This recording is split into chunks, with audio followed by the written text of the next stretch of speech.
Second section talks about backdooring Android apps. Backdooring means injecting your payload into available Android applications. The payload which we'll be using to backdoor the available Android apps is Android Metapreter reverse TCP payload, which is already available within Metasploit. We will also make use of a shell script to perform all the backdooring activities in an automated fashion. Though it can be achieved manually, but it's a tedious process and sometimes a lot of mistake happens and you end up being frustrated. So let's make use of this shell script thanks to the contributor for backdooring Android APKs. This is the URL, this is the shell script which is hosted on GitHub.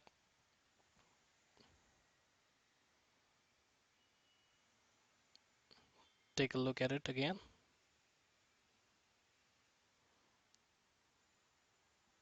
Now let's get this backdoor APK shell script on our Kali Linux machine. We will copy this git address and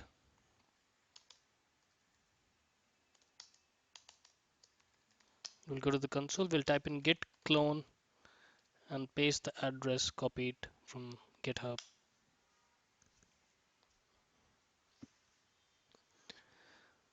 This will download the backdoor APK shell script for us. Takes a couple of seconds or maybe a minute, depends on your internet speed. It's done for me. Do an ls and we can see there is a backdoor.apk directory here. Go to cd backdoor.apk, do an ls, again go to cd backdoor.apk, do an ls, and we can see there is a backdoor apk.sh directory.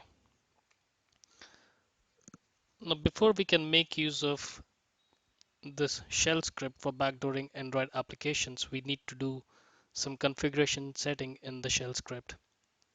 We'll make use of nano text editor for the same. Um, Once again, thanks to the contributors for such a wonderful script for backdooring Android application.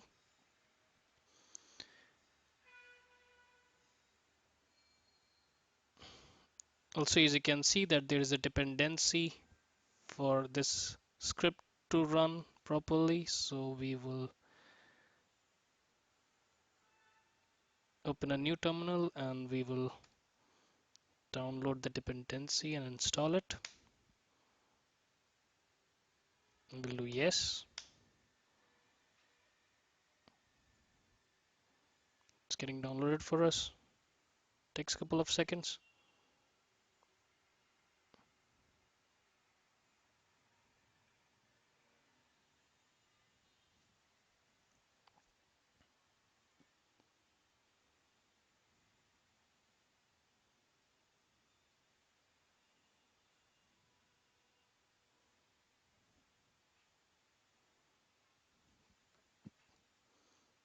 It will download and install automatically. We do not to worry about it.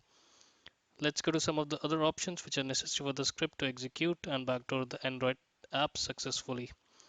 We need to change the name of the APK tool from APK tool 2 to APK tool only. Here we need to provide the IP address on which you want to receive the shell access, similar to what we saw in the previous section. So you can provide in the IP address of your machine and on the port on which you want to listen for the connection.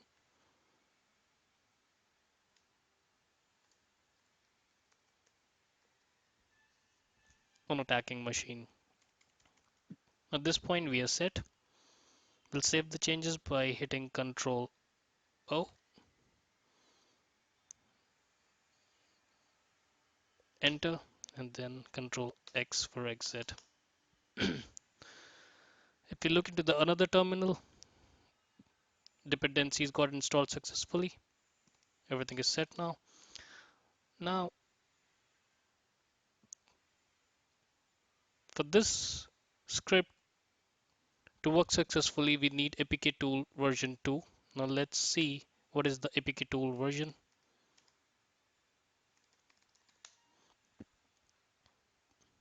It's 1.5.2, so we need to replace it to APK version 2. Let's quickly download the APK version 2. I'll show you how to do that. Go to Google, type in APK tool,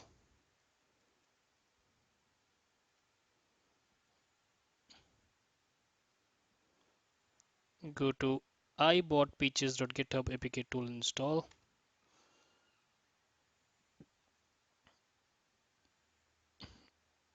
We'll go to the Linux section and we'll find the newest here. We'll click on this. It will take you to the repository where you can find the different versions of APK tool. We will download the latest version. I'll show you how to do that.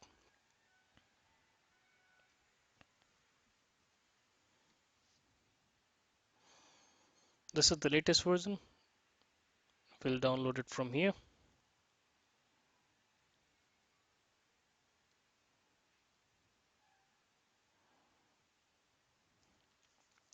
It's gonna take a couple of seconds for me, as you can see. Still 10 more seconds to go.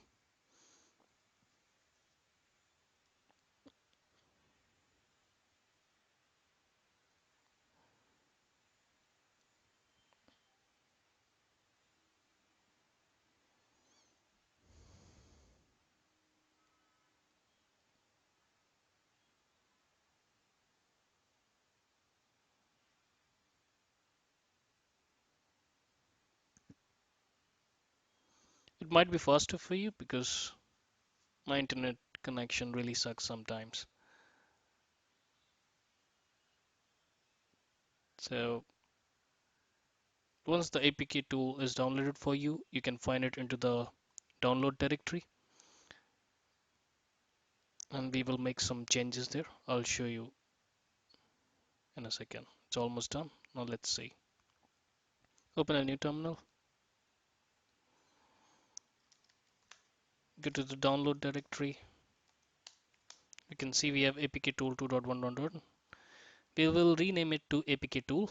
We'll do that with mv apk tool dot jar. Cross check apk tool, all right. Then we'll go to cd user share apk tool directory. We can see we have apk tool.jar here. We'll remove this. Now we will copy the new apk tool we have downloaded and which is residing in the download directory and copy it here in the user share apk tool directory. All set. Let's cross check again. Done. Now we need to modify the permission for this. We'll do apk tool.jar. All right. Now let's check again what version of APK tool we have now. And we have 2.1, which is the latest version. And now we are all set. We'll do exit from here. Now I have a VLC app which I have downloaded from the Play Store. I'll show you. I have the vlc.apk file. Now in the backdoor.apk directory where we have this backdoor apk.shell script, we will copy the vlc.apk. It can be any apk file which you want to backdoor, any Android app which you want to backdoor. So for the demonstration purpose, I'll be using VLC. It's a famous app. So I'll just copy root downloads VLC apk dot root backdoor apk directory. We have the vlc.apk file here. All we have to do is simply run the backdoor shell script and provide the apk file and it will perform the backdooring for us in a very automated and fast fashion. Let's take a look at it and press enter.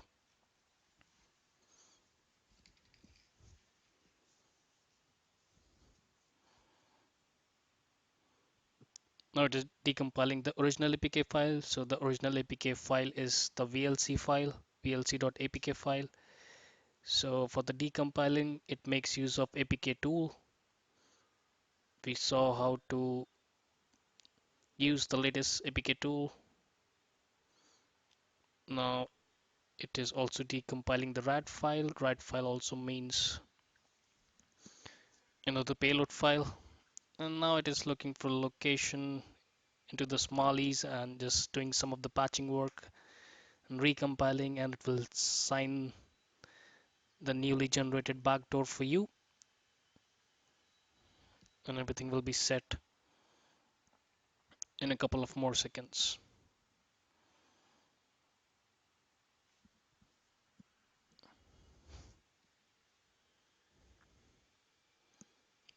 Be patient.